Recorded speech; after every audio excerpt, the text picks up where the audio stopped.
பாபநாசம் தாலுகாவுடன் 6 ஊராட்சிகளை மீண்டும் இணைக்க வேண்டும் என கிராம மக்கள் தமிழக அரசுக்கு கோரிக்கை வைத்துள்ளனர். தஞ்சாவூர் மாவட்டம் பாபநாசம் தாலுகாவில் இருந்து பிரிக்கப்பட்ட அன்னக்குடி, உத்தமநாதபுரம், மூளாழ்வாஞ்சேரி, நல்லூர், மரகதம், மணலூர் உள்ளிட்ட ஊராட்சிகள் தற்போது வலங்கைமான் தாலுகாவில் உள்ளன.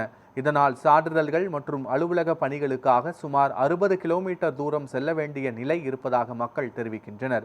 இந்த நிலையில் அந்த 6 ஊராட்சிகளையும் மீண்டும் பாபநாசம் தாலுகாவில் இணைத்து கிராம மக்களின் நீண்ட நாள் கோரிக்கையை நிறைவேற்ற வேண்டும் என அப்பகுதி மக்கள் தமிழக அரசுக்கு கோரிக்கை வைத்துள்ளனர்.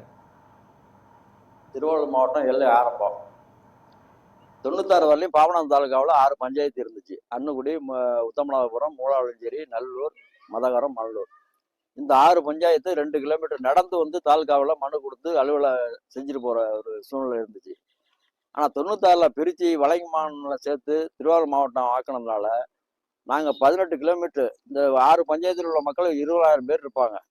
அன்றாட அலுவலகம் நடந்தே வந்து தாலுகாவில் பார்க்கறது விட்டுட்டு 18 கிலோமீட்டர் வலங்கைமான் போகணும், 60 கிலோமீட்டர் திருவாரூர் போகணும். இது ரொம்ப சிரமப்படுறாங்க. ஆனால் தற்போதைய முதலமைச்சர் ஜோசப் விஜய் அவர்கள் இதை தனி கவனம் செலுத்தி இந்த 6 ஊராட்சி மக்களுடைய கோரிக்கையை நிறைவேற்றுமாய் தாழ்மையுடன் கேட்டுக்கொள்கிறேன்.